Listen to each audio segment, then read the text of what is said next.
Have you heard of Esther? But do you really know the untold truth about this biblical queen? Because honestly, what you were taught might have just scratched the surface. The real story of Esther isn't some gospel fairy tale about a pretty woman who became queen. It's a masterclass in strategy, courage, and faith in a hostile system. And all of it without God's name even being mentioned in the book that bears hers. Controversial? Absolutely. Esther didn't arrive at the throne by chance. She understood something many still ignore today: how to be a quiet yet irresistible influence, how to move behind the scenes without losing your essence.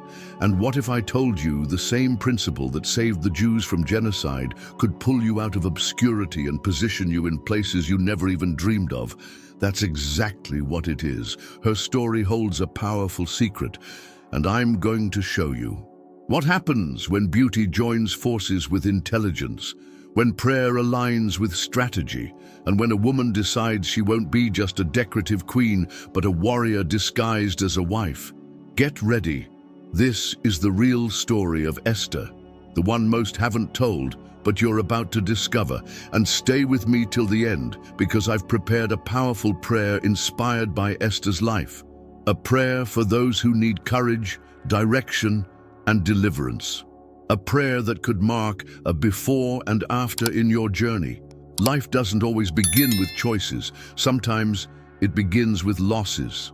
Esther, still a girl, lost both her father and mother. Esther 2:7. She was raised by her cousin Mordecai, a just man, firm in his convictions. That shy girl, delicate and quiet, could never have imagined that destiny would place her on the throne of the Persian Empire. At first glance, it looked like just another survival story, but it was woven by something greater: divine providence. Now imagine being in her place. A common young woman with no status, no prestigious last name, suddenly pulled into a royal contest, something like a beauty pageant of its time, but without an audience and without the right to choose. While others sought attention with expensive perfumes, Esther stood out through her simplicity. Esther 2:15. Mordecai had taught her to keep her identity a secret, not out of fear, but out of strategy. The previous Queen Vashti had defied King Xerxes, Esther 1:12, and was removed. A power vacuum formed at the heart of the empire. The throne needed a new occupant. This is where Esther's destiny and God's sovereignty began to intertwine. She didn't need to wear a mask. She just had to be herself. And that's when she found favor with the king, not because of her looks, but because of her gentle and humble spirit. Now think about this. How many times do we feel small in the face of life's giants? Esther teaches us that it's not where we come from that defines our future. It's what we do in the shadows that sets our direction. In your life, what are you doing while no one's watching? Because it was in the silence of the harem that God began to write the greatest promotion of her life. Every detail of this story makes me reflect on how God places unlikely people in unlikely positions to fulfill eternal purposes. Her name was Esther, but it could have been you. It could be any one of us, if we're willing to obey, even without understanding why, even without knowing how the story ends. Have you ever stopped to think that maybe your journey is preparing you for something far greater than you can see right now? And this is the part where things seem to calm down, but only seem to. Because as Esther grows used to palace luxury and the king's scepter, a shadow starts rising behind the scenes, and that's when a new character steps in, one whose intentions are as dark as his pride is inflated. It's curious, isn't it? An entire book in the Bible, without mentioning God's name even once. Esther seems to go against the grain of sacred texts, but don't be fooled. That doesn't make it any less spiritual. Quite the opposite. Every scene, every twist, every coincidence screams of divine providence. Like in Esther 6:1, when King Xerxes, unable to sleep, asked for the royal records, and they just so happened to mention Mordecai. Is that chance? I'd call it a miracle in disguise. The absence of God's name is in fact a veiled presence, like feeling the wind without seeing it. His hand is there, blowing through decisions, softening hearts, guiding events. Just like in our own lives, we may not always hear an audible voice from heaven, but we sense that something greater is leading us. If you've ever experienced an unexplainable deliverance, you know exactly what I'm talking about. The Bible shows us that God doesn't have to be named to move. In a time when his people were exiled far from the temple and the promised land, he was closer than ever. Esther's story is like that friend who works behind the scenes to help you without ever asking for credit, like someone who prayed for you without saying a word. That's how God works too, quiet but powerfully effective. It reminds me of the situations you don't even realize are divine protection, a traffic delay that saved you from an accident, a job loss that opened bigger doors, a rejection that protected you from disaster. The book of Esther is the Bible whispering, "Hey, even when you can't see me, I'm still working." It's a lesson in quiet yet powerful faith. Have you stopped to notice where God might be working silently in your life? In a world that demands visible proof to believe, Esther teaches us to see beyond the obvious. Not everything spiritual shouts. Sometimes the greatest manifestations of God are in the whisper of the unexpected. You know that moment when you look back and realize everything worked together for good, just like Romans 8:28 says? That's exactly what Esther experienced, and what many of us live through without even realizing it. But just before silent faith turns into spiritual complacency, danger creeps in. Amid the palace luxury and apparent stability, a threat begins to rise. A threat fueled by pride and thirst for blood. And just like that, the calm is shattered by the roar of ego. A man named Haman enters the scene. Every story needs a villain, and Haman plays the part like few others. He wasn't just ambitious, he was poisonous. Elevated by King Xerxes to a place of honor, Esther 3:1, he demanded reverence. But Mordecai refused to bow, Esther 3:2, because he only acknowledged God's throne. That single act of faith lit Haman's fury on fire. One refusal became a death decree, not just for Mordecai, but for all the Jewish people. Have you noticed how pride, when wounded, can turn destructive? Haman didn't want justice. He wanted annihilation, like someone who cannot handle opposition and sets out to destroy anything that challenges them. The Persian decree, signed with the king's seal, authorized the extermination of the Jews, Esther 3:13. It was state-sanctioned genocide, cold, cruel, irreversible. The plan was clear. On the 13th day of the month of Adar, men, women, and children would be slaughtered. It was as if the enemy had scheduled the end with a date and a time. Haman had made his move with cunning, and the most terrifying part, the king signed it without a second thought. In exchange for silver and flattery, Xerxes handed an entire people over to evil. The question is, how many times today do we see leaders doing the same, in the name of personal gain? If you think this is just ancient history, look around. Discrimination, religious persecution, ideologies that dehumanize entire communities. Esther's story echoes in the headlines.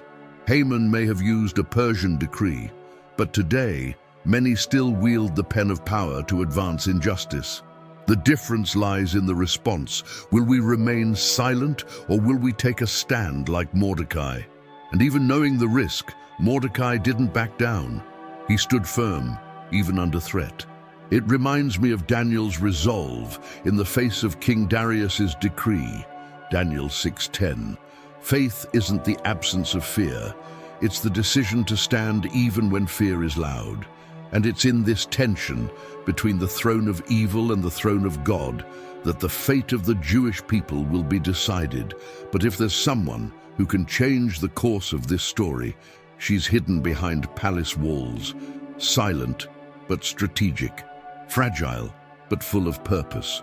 Her name, Esther. And she's about to do something that will change everything. There are moments when silence is no longer an option.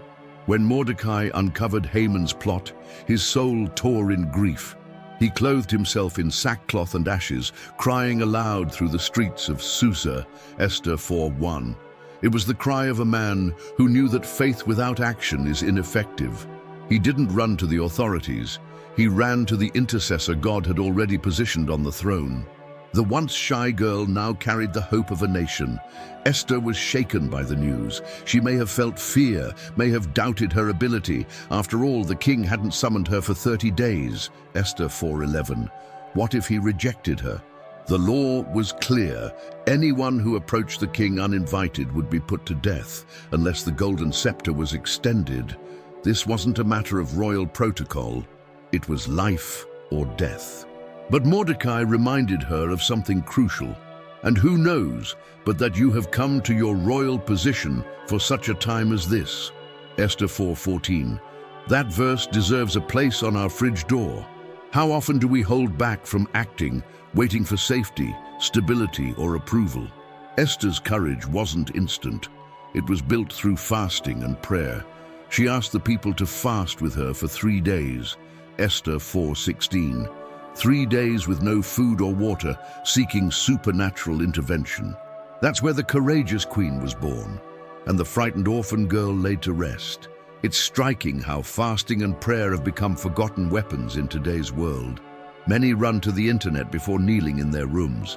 But when was the last time you fasted for a cause? When you prayed fervently for something beyond yourself? These aren't outdated rituals. They're tools for spiritual alignment. Want to start? Try fasting 1 full morning and praying through the hard decisions ahead of you. Make it a habit, not an emergency. Esther chose to act. If I perish, I perish. Esther 4:16. That phrase echoes like a thunderclap of faith. She wasn't embracing fatalism. She was surrendering. That's true courage, doing what's right without a guarantee of results. Her faith wasn't blind, it was resolute. And that conviction moved heaven before it moved the heart of the king. But she didn't go about it recklessly. Esther knew bursting into the throne room wasn't enough. She needed strategy. She needed emotional intelligence. So she crafted a plan, simple yet brilliant. 2 banquets. And that's when the tables begin to turn. Esther didn't approach the king with fiery speeches. She led with strategy. Instead of pouring out her anguish all at once, she invited him to dinner. Esther 5:4. And not just the king, she invited Haman too. A smart move. She knew hearts aren't won through haste, but through presence. Like a seasoned chess player, she moved her pieces with precision. 1 invitation, 1 banquet, then another. Some might say she was afraid, others that she hesitated. But the truth, Esther was building suspense. The king asked, "What is your request?" Esther 5:6. And calmly, she replied, "Come again tomorrow." Why? Because she knew that patience sharpens persuasion. Instead of begging for salvation over wine, she let Haman feel safe. And when pride swells, the fall hits harder. This moment is pure gold for anyone wanting to learn about influence. Esther understood that timing and environment amplify a message, and it's incredibly relevant to our reality. Think about that work meeting, that difficult conversation with your spouse, or that important request to your boss. Wait for the right moment. Win the heart before you present the content. The right tone at the right time can change destinies. While Esther was gracefully executing her plan, Haman left the banquet full of himself. Esther 5:9. But pride blinds. When he saw Mordecai once again refusing to bow, his hatred reignited. Urged on by his wife, he had a gallows built, 75 feet tall. Esther 5:14. A scene almost comical if it weren't so tragic. The man who thought he controlled others' destinies had no idea he was digging his own downfall. All of this reveals the power of quiet leadership. Esther didn't need to shout, threaten, or beg. She used a tactic few master, creating the right moment to speak the truth. Her wisdom reminds me of Proverbs 25:15. Through patience a ruler can be persuaded, and a gentle tongue can break a bone. Yes, Esther understood that.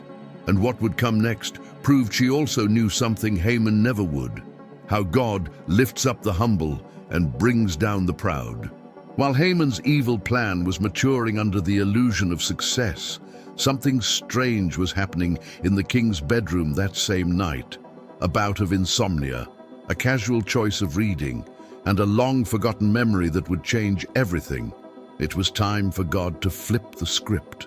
While Haman dreamed of Mordecai's execution, King Xerxes was wide awake. And look what he decides to do. Ask for the royal records to be read aloud. A random choice. Not at all. There it was, written down. Mordecai had saved the king's life, Esther 6:1-2. And the most curious part, he had never been rewarded. When the king asks, "What honor has been given to this man?" the answer is sobering: none. Heaven's wheels were beginning to turn. Early the next morning, Haman enters the throne room, bloodthirsty and ready to push his execution plan. But before he can speak, the king asks him, "What should be done for the man the king delights to honor?" Esther 6:6. Pride. Haman thought the king was talking about him. He describes a lavish parade with royal robes, a noble horse, and an official proclaiming the king's favor. The irony is delicious. He ends up doing all of this for Mordecai. It's a cinematic moment. The man planning genocide is forced to publicly exalt the very one he wanted to kill. Esther 6:11. It's a picture of divine justice. Proverbs 16:18 plays out in real time. Pride goes before destruction. The gallows built for the righteous would become the downfall of the wicked. When God decides to act, he does it masterfully, even using a king's insomnia as a turning point. This part of the story teaches me about patience and trust. Sometimes we crave instant justice, but God's timing is perfect. Have you ever felt forgotten, like the good you've done went unnoticed? Know this: heaven records everything, and when the time is right, the reversal will come. In the meantime, keep doing good. Like Mordecai, like Daniel, like so many who trusted God's sovereignty even when no applause followed. Haman returns home, humiliated, and tries to pull himself together for the second banquet. But his wife already senses what's coming. If Mordecai, before whom your downfall has begun, is of Jewish origin, you cannot stand against him. Esther 6:13. The tide had turned. The game had changed. And now, the stage was set for the most powerful revelation of the story. The time had come for Esther to reveal who she truly was. The turning point had arrived. Esther, now fully stepping into her courage, reveals herself to the king. Through tears, she pleads, "Grant me my life, this is my request, and spare my people." Esther 7:3. The banquet hall becomes a courtroom, and when the king discovers that the enemy is Haman, the downfall is swift. In minutes, the destruction Haman planned turns back on him. He is impaled on the very gallows he built for Mordecai. Esther 7:10. Poetic justice, divine providence, but even with Haman dead, the danger hadn't been erased. The Persian decree, sealed with the king's signet ring, was still in effect. And here comes one of the greatest lessons. Some battles require more than deliverance. They demand a counterattack. Esther and Mordecai are granted authority to write a new decree, Esther 8:8. This new law gives the Jews the right to defend themselves on the day scheduled for their destruction. The response wasn't escape, it was resistance. The new decree spreads like wildfire through the provinces. The people who once fasted and wept now grow strong and united. When the day of confrontation arrives, they're ready. Mordecai, now exalted in the palace, becomes a symbol of hope. Esther 9:4. Even governors and officials begin to support the Jews. And here's something remarkable. Many Gentiles convert to Judaism because they witness God's power over his people. Esther 8:17. You know what this teaches us? That there are seasons where God doesn't just deliver us from evil, He positions us with authority to confront it. Sometimes, victory doesn't come by avoiding the problem, but by facing it with wisdom and courage. Have you ever thought about writing a new decree for your life? Maybe it's time to change your narrative. Trade fear for preparation, lament for action. And so, the people once marked for extinction become a symbol of faith and courage throughout the empire. Esther didn't just save her people, she shaped history. And Mordecai, from orphan caretaker to the second most powerful man in the nation. But this story still holds its greatest treasures, because for all its historical value, it's also deeply spiritual. The book of Esther might seem like a historical narrative, but it carries spiritual power that transcends generations. Even without mentioning God's name, it breathes faith, the faith of a people in exile, the faith of a woman who stood before the most feared throne of her time, the faith of a man who refused to bow to evil. The Bible reminds us in Esther 4:14, "If you remain silent at this time, relief and deliverance will arise from another place." That's faith with deep roots. Faith that recognizes God's plan doesn't depend on our presence, but invites us to participate. Esther teaches us that courage isn't the absence of fear, it's choosing to trust God in spite of it. When she says, "If I perish, I perish," Esther 4:16, she's not being fatalistic, she's declaring that living with purpose is worth more than living with safety. What a lesson! How often do we avoid confronting hard situations just to preserve a false peace? Esther's courage inspires bold actions, asking for forgiveness, launching a business, standing up for the voiceless, or even finally surrendering your life to God. Mordecai, in turn, shows us the power of continuous obedience. He had no idea he would save the king when he exposed the conspiracy. Esther 2:21-23. He was simply doing what was right. And years later, that small act triggered a great reversal. The spiritual life is like that. We sow today what we'll reap in a time we can't predict. What kind of seeds are you planting? Justice or convenience? Integrity or compromise? Another powerful point, Esther and Daniel are examples of God's children who thrived in pagan environments without compromising their principles. They didn't sell out, they didn't stay silent, instead they influenced. Esther used her beauty, her voice and her position to save lives. Daniel used his wisdom and faithfulness to impact empires. The kingdom of God needs people like that, firm, rooted and full of grace. And maybe that's your calling too. Finally, this story shows us that God is in everything, even when he seems absent. He moves circumstances, connects people, places dreams in hearts, and orchestrates deliverance we only understand in hindsight. He uses kings, decrees, banquets, tears, and even insomnia to fulfill his purposes. That's why we must never underestimate the details. What looks like an ordinary day might just be the start of the extraordinary plan God has for you. And that brings us to a question that can no longer be ignored.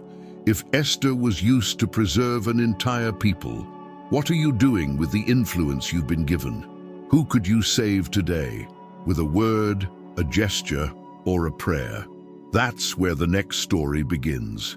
Now tell me, after everything you've learned from Esther's story, are you still going to hide behind excuses, or will you start acting with purpose? Because the truth is this, God still uses ordinary people to fulfill extraordinary plans. And maybe, just maybe, you're being positioned just like Esther for such a time as this. What would you do if you knew your courage could save someone, that your boldness could break cycles, transform lives, and set people free? Are you going to keep waiting for the perfect moment, or start with what you have, right where you are, however you can? Think about it. Faith that doesn't show up in action is just memorized theory. So here's my challenge for you. What else do you want to discover in the Bible? Truths that no one ever explained to you like this. Which other hero or heroine do you want to see uncovered here, not through religious filters, but with depth and truth. Drop your comment below and share this video with someone who needs the courage to rise up. And before you go, I have a special invitation for you. Listen now to a powerful prayer we've prepared, inspired by Queen Esther's journey. A prayer for those who want to dare, to overcome fear, and to be instruments of God in difficult times. Close your eyes, open your heart, and let this prayer touch your soul. And of course, if you want to keep growing spiritually, learning from the Bible like never before, subscribe to this channel right now, hit the notification bell, and come with me on this journey of faith, wisdom, and transformation. Because here, we reveal what many don't dare to teach. Lord God, Father of promises and providence, right now I come before your throne, just as Esther came before the king's throne. I come not with guarantees, not with power, but with faith, the same faith that moved a young orphan to become a courageous queen. Lord, help me understand that you are at work, even when your name seems absent, that every silence from you is not abandonment, but strategy. Open my spiritual eyes to see your hand moving the pieces of my story, just as you moved Esther's and Mordecai's. Let me recognize that nothing is by chance. Not even the pain, the delays, or the sleepless nights. If you've called me for such a time as this, then strengthen me as you strengthened Esther. Give me courage to take a stand, wisdom to wait for the right time, and humility to hear your voice even in chaos. Teach me to fast, to pray, to fight on my knees. Raise within me the spirit of someone who knows that victory doesn't come from human strength, but from your will. Lord, break every invisible decree trying to destroy me, decrees of fear, rejection, and mediocrity. Just as you wrote a new decree for your people, write a new chapter in my life, a chapter of salvation, purpose, and spiritual authority. Make me an instrument of deliverance for others. Use my voice, my story, my influence, no matter how small it may seem, for something great. And if I must risk everything in the name of obedience, may I also say, if I perish, I perish. But let me never stay silent before injustice, nor deny the calling you've given me. I pray in the name of Jesus, the one who reigns above every throne, and who calls me today to reign with him in righteousness, truth, and love. Amen.